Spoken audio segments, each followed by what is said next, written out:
श्री गणेशाय नमः। दोस्तों, हर माह की त्रयोदशी तिथि पर भगवान शिव को समर्पित प्रदोष व्रत रखा जाता है। इस दिन भोलेनाथ के साथ माता पार्वती की पूजा की जाती है। मान्यता है कि प्रदोष व्रत रखने से जीवन से सभी प्रकार के कष्टों का निवारण हो जाता है। रक्षाबंधन के दिन सावन पूर्णिमा के अगले दिन से भाद्रपद माह शुरू हो चुका है। भाद्रपद माह के कृष्ण की त्रयोदशी तिथि को खास योग बन रहे हैं, जिससे इस प्रदोष व्रत का महत्व और भी बढ़ जाता है। दोस्तों, भाद्रपद माह में कृष्ण पक्ष की त्रयोदशी तिथि 31 अगस्त शनिवार को देर रात 2:25 से शुरू होकर 1 सितंबर को देर रात 3:40 पर समाप्त होगी। प्रदोष काल में भगवान शिव की पूजा प्रदोष काल में करने का विधान है, इसलिए 31 अगस्त शनिवार को प्रदोष व्रत रखा जाएगा। इस दिन प्रदोष काल संध्या के समय 6:43 से लेकर रात 8:59 तक भगवान शिव की पूजा का शुभ मुहूर्त है। ज्योतिषियों के अनुसार भाद्रपद माह के कृष्ण पक्ष के प्रदोष व्रत के दिन बरियान योग बन रहा है। यह योग शाम 5:39 पर समाप्त होगा। इसके साथ ही इस दिन गर्भ और वनिजकरण का भी शुभ संयोग बन रहा है। इस दिन पुष्य और अश्लेषा नक्षत्र का निर्माण होगा। इतने शुभ योग और नक्षत्र में भगवान शिव की पूजा से हर कार्य में सफलता मिलती है। दोस्तों, इस दिन सूर्योदय 5:59 पर होगा और सूर्यास्त शाम 6:43 पर होगा। ब्रह्म मुहूर्त सुबह 4:29 से 5:14 तक रहेगा। विजय मुहूर्त दोपहर 2:28 से 3:19 तक रहेगा। गोधूली मुहूर्त शाम 6:43 से 7:06 तक रहेगा और निशिता मुहूर्त रात्रि 11:59 से 12:44 तक है। दोस्तों, प्रदोष व्रत के दिन सुबह उठने के साथ ही आपका व्रत शुरू हो जाता है। इस दिन सुबह जल्दी उठकर स्नान आदि के साथ अपने पूजा स्थल की अच्छे से साफ सफाई करें। शाम के पूजन से पहले ही पूजा की सारी तैयारी कर ले। इसके बाद एक चौकी पर भगवान शिव और माता पार्वती की प्रतिमा रखें और इसके बाद दोनों का अभिषेक करें। फिर वस्त्र आदि अर्पित कर फूल आदि भगवान को अर्पित करें और देसी घी का दीपक जलाए। इस बात का ख्याल रखें कि भगवान को गुड़हल, कनेर के फूल और बेलपत्र के पत्ते भी चढ़ाए। अंत में भगवान के भोग में हलवा या खीर जरूर शामिल करें। आइए दोस्तों, अब हम श्रवण करें शनि प्रदोष व्रत कथा की। दोस्तों, शनि प्रदोष व्रत कथा के अनुसार प्राचीन काल में एक नगर में एक सेठ रहते थे। सेठ जी के घर में हर प्रकार की सुख सुविधाएं थी, लेकिन संतान नहीं होने के कारण सेठ और सेठानी हमेशा दुखी रहते थे। काफी सोच विचार करके सेठ जी ने अपना काम नौकरों को सौंप दिया और खुद सेठानी के साथ तीर्थ यात्रा पर निकल पड़े। अपने नगर से बाहर निकलने पर उन्हें एक साधु मिले जो ध्यान मग्न बैठे थे। सेठ जी ने सोचा कि क्यों ना साधु से आशीर्वाद लेकर आगे की यात्रा की जाए। सेठ और सेठानी साधु के निकट बैठ गए। साधु ने जब आँख खोली तो उन्हें ज्ञात हुआ कि सेठ और सेठानी काफी समय से आशीर्वाद की प्रतीक्षा में बैठे हैं। साधु ने सेठ और सेठानी से कहा कि मैं तुम्हारा दुख जानता हूँ, तुम शनि प्रदोष व्रत करो, इससे तुम्हें संतान सुख प्राप्त होगा। साधु ने शेष सेठानी को प्रदोष व्रत की विधि बताई और शंकर भगवान की निम्न वंदना बताई। हे रुद्रदेव शिव नमस्कार, शिव शंकर जगत गुरु नमस्कार। हे नीलकंठ सूर्य नमस्कार, शशि मौली चंद्रसुख नमस्कार। हे उमाकांत सुधी नमस्कार, उग्र स्वरूप मन नमस्कार। ईशान ईश प्रभु नमस्कार और विश्वेश्वर प्रभु शिव नमस्कार। दोनों साधु से आशीर्वाद लेकर तीर्थ यात्रा के लिए आगे चल पड़े।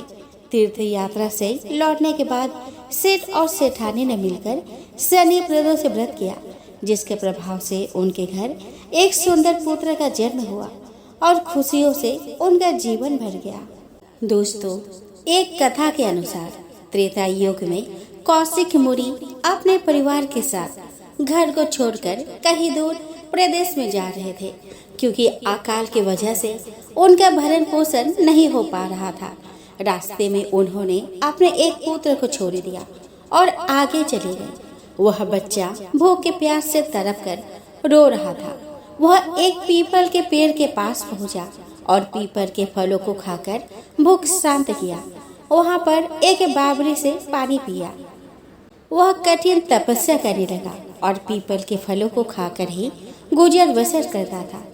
एक दिन नारद जी उसके पास पहुंचे। उन्होंने उसे शास्त्रों का ज्ञान दिया और ओम नमः भगवते वासुदेवाय मंत्र का उपदेश दिया। वह भगवान विष्णु का ध्यान करके रोज मंत्र जाप करने लगा। एक दिन भगवान विष्णु प्रसन्न होकर दर्शन दिए। विष्णु कृपा से वह बालक महाज्ञानी महर्षि हो गया। एक दिन उसने नारद जी से पूछा कि किस कर्म फल के कारण उसे इतना कष्ट उठाना पड़ा। तब नारद जी ने कहा कि शनिदेव के कारण तुमको इतना कष्ट उठाना पड़ा। इतना ही नहीं, शनि की धीमी गति के कारण ही इस पूरे क्षेत्र में अकाल है। नारद जी ने आसमान में शनि ग्रह को दिखाया। क्रोध से भरे उस बालक ने अपने तपोबल से शनिदेव को आसमान से पर्वत पर गिरा दिया। इससे उनका एक पैर टूट गया। शनि की यह दुर्गति देखकर नारद जी बड़े खुश हुए। उन्होंने सभी देवों को शनि की दुर्गति दिखाई। ब्रह्मदेव ने कहा कि पिपलाद, नारद जी ने तुम्हारा अच्छा नाम रखा है। तुम इस नाम से प्रसिद्ध होगे। जो व्यक्ति शनिवार के दिन तुम्हारी पूजा करेगा या पिपलाद नाम का जप करेगा, वो 7 जन्मों तक शनि की पीड़ा से मुक्त रहेगा। उसे पुत्र और पौत्र का सुख प्राप्त होगा। ब्रह्मा जी ने पिपलाद को यह वरदान देने के बाद उन्होंने कहा कि शनिदेव को आसमान में पहले की तरह ही स्थापित कर दो। पिपलाद मुनि ने ब्रह्मदेव के आदेश पर शनिदेव को आसमान में फिर से स्थापित कर दिया। आइए दोस्तों, अब हम श्रवण करें शिव चालीसा। श्री गणेश गिरिजा सुवन मंगल बोले सुजान, कहते अयोध्या दास तुम देहु अभय वरदान। जय गिरिजापति दीन दयाला, सदा करत संतन प्रतिपाला। भाल चंद्रमा सोहत नीके, कानन कुंडल नागफनी के। अंगे गौर सिर गंग बहाय, मुंडे माल तन छारे लगाए। वस्त्र खाल बाघंबर सोहे, छवि को देख नाग मुनि मोहे। मैना मातु की है विदुलारी, माँ में अंग सोहत छवि न्यारी। कर त्रिशूल सोहत छवि भारी, करत सदा शत्रुन क्षयकारी। नंदी गणेश सोहता कैसे, सागर मध्य कमल है जैसे। कार्तिक श्यामे और गर राव, या छवि को कही जात न काऊ। देवन जब ही जाए पुकारा, तब ही दुखे प्रभु आप निवारा। किया आप तब तारक भारी, देवन सब मिली तुम ही जुआरी। तुरत सडानन आपे पठायो, लवनी में से महामारी गिरायो। आप जलंधर असुर संहारा, छुयो से तुम्हारा विदित संसारा। त्रिपुरासुर संयुद्ध मचाई, सब ही कृपा कर लीने बचाई। किया तप ही भागीरथ भारी, पूर्व प्रतिज्ञात सुपुरारी। दानिन महम तुम सम को नाही, सेवक स्तुति करत सदाहि। वेद नाम महिमा तव गाई, अकथ अनादि भेद नहीं पाई। प्रगट उदधि मंथन में ज्वाला, जड़ी सुरासुर भय बिहाला। किन्हीं दया तह करी सहाय, नीलकंठ तब नाम कहाई। पूजन रामचंद्र जब कीन्हा, जीत के लंक विभीषण दीन्हा। सहस कमल हो रहे धारी, किन्हें परीक्षा तब ही पुरारी। एक कमल प्रभु राखे उजोई, कमल नयन पूजन चाह सोई।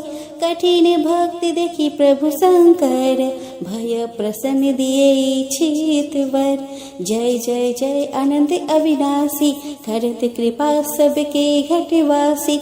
दुष्ट सकल नित्य मोहि सतावे, भ्रमति रहे मोहि चैन न आवे। त्राहि त्राहि मैं नाथ पुकारो, यही अवसर मोहि जाने उबारो। ले त्रिशूल शत्रुन को मारो, संकट से मोहि आने उबारो। मातु पिता भ्राता सब कोई, संकट में पूछत नाही कोई।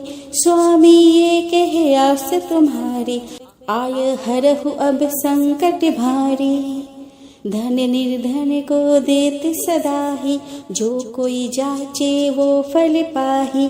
असतुति के ही विधि करो तुम्हारी, क्षम हो नाथ अब चूक हमारी। शंकर हो संकट के नाशन, मंगल कारण विघ्न विनाशन। योगी यति मुनि ध्यान लगावे, नारद सारद शीस नवावे। नमो नमो जय नमो शिवाय, सूर्य ब्रह्मादि के पार न पाए। जो यह पाठ करे मन लाई, ता पार होते है शंभु सहाय। ऋणियो जो कोई हो अधिकारी, पाठ करे सो पावन हारी। पुत्रहीन करे इच्छा कोई, निश्चय शिव प्रसाद ही होई। पंडित त्रयोदशी को लावे, ध्यान पूर्वक होम करावे। त्रयोदशी व्रत करे हमेशा, तन नहीं ताकि रहे कलेसा। धूप दीप नैवेद्य चढ़ावे, शंकर सम्मुख पाठ सुनावे। जन्म जन्म के पाप नसावे, अंत्यवास शिव पूरे में पावे। कहे अयोध्यास तुम्हारी, जानी सकल दुख हरहु हमारी। नित्य नेम कर प्रातः ही, पाठ करो चालीसा। तुम मेरी मनोकामना पूर्ण करो जगदीश। मगसर छठी हेमंत ऋतु, संवत 64 जान। स्तुति चालीसा शिव ही, पूर्ण की निकल्या। आइए दोस्तों, अब हम श्रवण करें शिव जी की आरती। ओम जय शिव ओंकारा, स्वामी जय शिव ओंकारा। ब्रह्मा विष्णु सदा शिव, हरिधांगी धारा। ओम जय शिव ओंकारा। एकानन चतुरानन, पंचानन राजे। हंसानन गरुरासन, वृषवाहन साजे। ओम जय शिव ओंकारा। दो भुज चार चतुर भुज, 10 भुज अति सोहे। त्रिगुण रूप निरखते, त्रिभुवन जन मोहे। ओम जय शिव ओंकारा। अक्षमाला बनमाला, मुंडमाला धारी। त्रिपुरारी कंसारी, बरमाला धारी।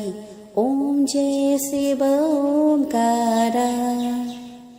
श्वेतांबर पीतांबर, बाघंबर अंगे। सनकादिक गरुणादिक, भूतादिक संगे।